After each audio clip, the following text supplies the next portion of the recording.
Level 1. Seeker. At 9 a.m., the Maze Bank call center in Pillbox Hill hands you a paper bag for your desk things, and security walks you to the lobby door without making eye contact.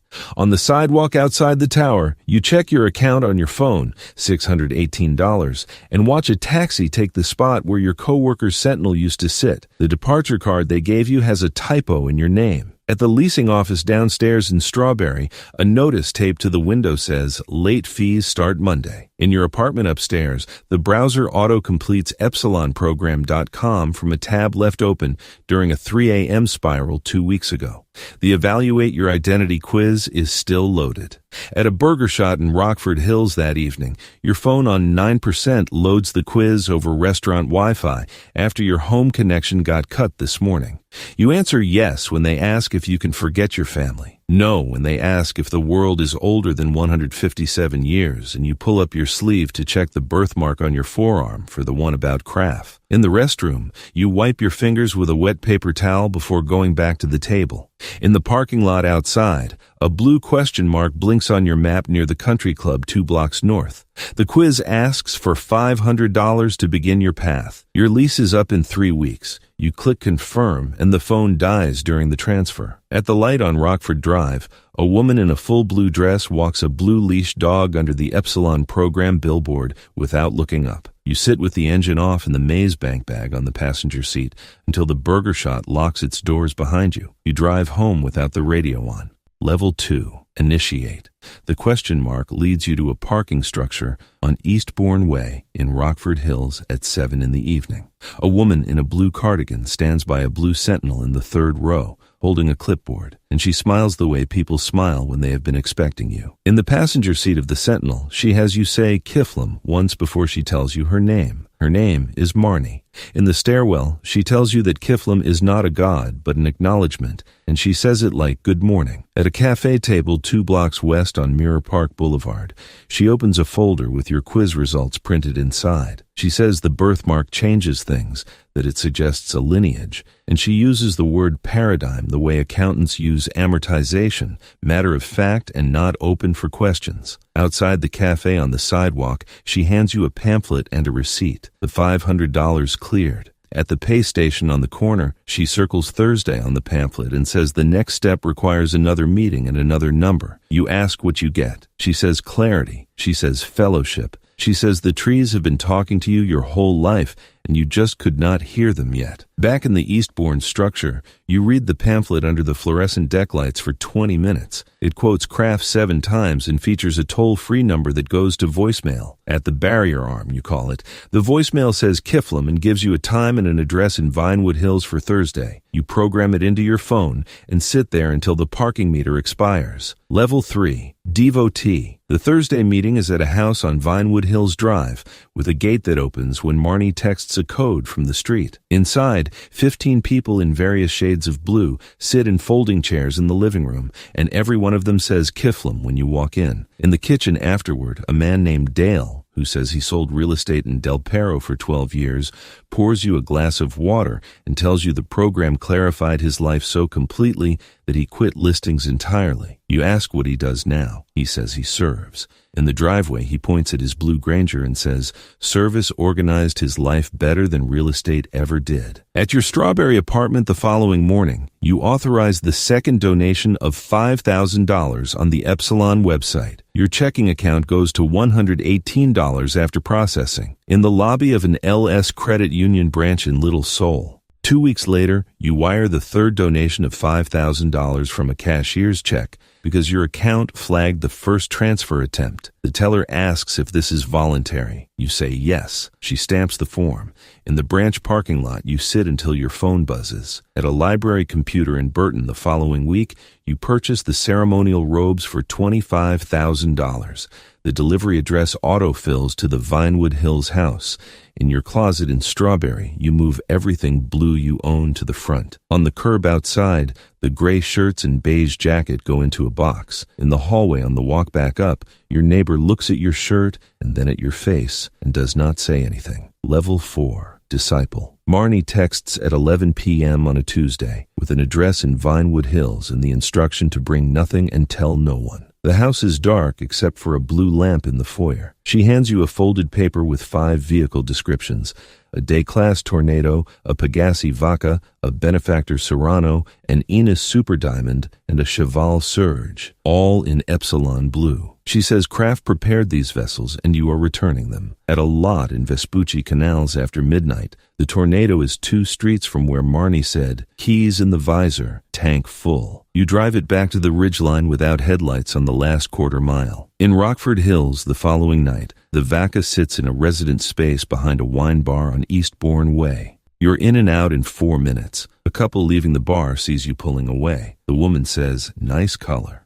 At a Charger on Mad Wayne Thunder Drive, the Surge sits humming beside a hedge wall. You unplug it and roll it downhill before starting the engine. At a Vinewood gas station at 1 a.m., the Serrano's alarm trips when you open the door and you spend 40 seconds with a wire under the column before it cuts. On the 1-1 East, you run it to the ridgeline. In a covered garage in Rockford Hills, the Super Diamond is unlocked, engine cold, parked between 2 white cars. Someone left it for you. At the Vinewood Hills marker at dawn, all 5 cars sit in a row on the ridge. Marnie is already there in a blue Sentinel. She walks the line, pauses at the Serrano, runs one hand along the hood, and says Kiflam once, quietly, to no one in particular. Level 5. Enlightened. Cris Formage's voice on a recorded message sent to your Epsilon app tells you that you have been selected for a spiritual clarity expedition north of Paleto Bay. The recording says, bring water. On the highway heading north out of Los Santos, you pull over at a Fleeca ATM near the Alamo Sea and withdraw the last $140 in your account, because the app said carry no cards where you are going. At a dirt lot near the Raton Canyon Bridge, Marnie is waiting beside a blue cavalcade. She hands you a printed map with 3 handwritten circles. She says each circle contains an extraterrestrial relic that Kraft placed in the 4th paradigm for the spiritually ready. In a field northeast of the canyon, you find the first relic, a 1990s television set resting against a fence post with grass grown up around the base. At the muddy crossing under the bridge, you set the TV down twice, switch arms, and keep going. Past a line of brush north of the river, the second relic sits in a dry creek bed, a car battery with both terminals corroded beside an empty energy drink can. At a picnic table off a dirt track past the canyon road, the third relic is a single boot, size 11, left foot only, sitting upright on the table like someone meant to come back for it. At the sink behind the Procopio truck stop, you rinse rust and dust off your palms. Back at the cavalcade, Marnie arranges all 3 items on the flatbed. She says Kraft will register your sincerity. She does not ask how you feel. She asks if you are ready for the next instruction. Level 6. Wanderer. A letter with a Vinewood Hills postmark arrives in your strawberry mailbox telling you to report to a trail marker on the Alamo Sea at 6 a.m. Monday with no car, no bank card, and 3 days of water. The letter says 10 days. At the trail marker, Marnie takes your keys and wallet and puts them in a Ziploc bag. She says, Kraft walked this land before the paradigm fell, and your task is to remember it the way he did. She drives away in your car.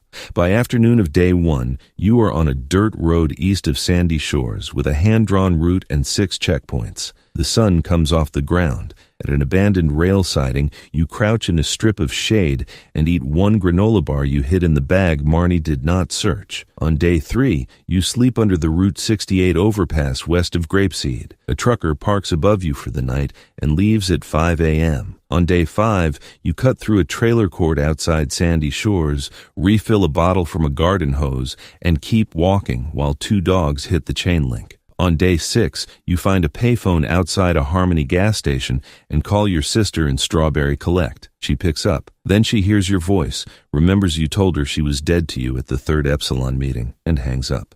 The gas station attendant watches through the glass. On day 8, you reach a checkpoint near Harmony that is just a blue ribbon tied to a chain-link fence. The route sheet says untie it and retie it the other way. You do this and keep walking. On day 10, Marnie is at the last marker with your keys and a letter of passage signed by Cris Formage. She says Kiflam. You say Kiflam back and mean it more than you expected. Level 7. Adept. Marnie calls at 7 a.m. from a number you do not recognize and says there is a package in La Mesa that needs to reach a helicopter at Sandy Shores Airfield by noon. She says it is the Apocalypse Fund. She says $2.1 million.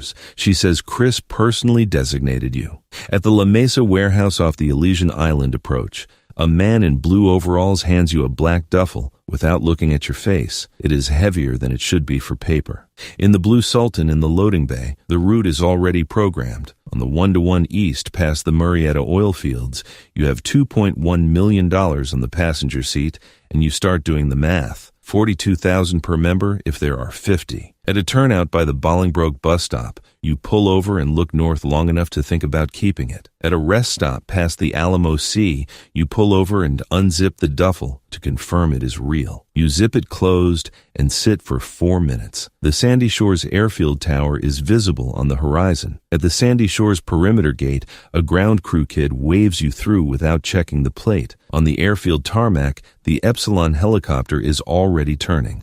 Blue stripe on white, rotors up. A man in a flight suit holds out his hand for the bag. He is not said Kiflim. He looks at you with no recognition, pure function. You stand on the tarmac with the duffel. The rotors get louder. His hand stays open. You hand it over. The helicopter lifts and goes north over the Alamo Sea until the blue stripe disappears in the sky. En Route 68 heading back to Los Santos, your phone buzzes. Marnie. She says Cris wants to meet you. Level 8, Illuminated. Cris Formage's office is on an upper floor of a Rockford Hills building with a waiting room staffed by 2 women in blue blazers who offer water from a blue pitcher and do not make small talk. Cris comes out in a robe that fits like a suit and says, "Your decision at the airfield changed your role." In a conference room off the main hall, he slides a folder across the table. Inside, a script, a phone number, a list of neighborhoods, and a schedule. He says the program needs people who can hear when someone is ready. He says,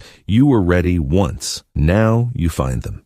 In the elevator down to the lobby, you read the first lines of the script until they sound natural. At the Eastbourne Way parking structure in Rockford Hills, the same one where Marnie met you, you wait at 7 p.m. in a blue Sentinel with the folder on the passenger seat. A man in a cheap jacket gets out of a car he's been sitting in for 12 minutes. He checks his phone. He has the look. You get out and say, Kiflim. At a coffee shop on Mirror Park Boulevard, you run him through the script, the birthmark question, the family question, the world age question. His answers match yours from 8 months ago. He mentions a layoff. He mentions a sister who stopped calling. Outside in the parking lot, he clicks confirm on his phone. His balance and his reasons are none of your business, and yet you know them anyway. Back in the Eastbourne structure, you sit in the blue Sentinel and text Marnie the new initiate's number. She texts back, Kiflim. You text back, Kiflim. At the exit ramp, you check tomorrow's address, another parking structure, another man sitting in his car too long, level 9, Cris Formage. The elevator to the penthouse takes a key card Marnie left at the front desk under your name. The lobby has no Epsilon branding, no blue, no pamphlets, no framed tenants. The woman at reception says Mr. Formage is expecting you and points at the elevator without asking for ID. In the penthouse entry hall, a plain white robe hangs on a hook with a note, change before entering. You change. At the window table, Cris pours 2 glasses of water and tells you the 4th paradigm ended 157 years ago. Craft died in the California desert in 1869. Someone wrote it down, and by 1992, it was a business with robes. He says it like a press release. On the balcony, he lights a cigarette and tells you the program has 847 active members across San Andreas, brings in $14 million annually, and converts at 34% from quiz submission to first donation. He says most people at your level eventually ask if Kiflam is real. You have not asked. He says that is why you are here. Back inside, he sets a second folder on the table. Regional Director of Spiritual Operations, a salary, 4 pages of non-disclosure. At the window, you look at the city. Del Perro Pier lit below, Strawberry dark in the middle distance, and somewhere in Rockford Hills, a man in a parking structure reading a pamphlet for the first time. You walk back to the table. You pick up the pen. In the morning, a blue Sentinel XS is outside your building with the keys on the seat and a card in the visor that says, Kiflim. You drive it to Rockford Hills without looking in the rearview mirror. If you made it this far, subscribe. Kiflim.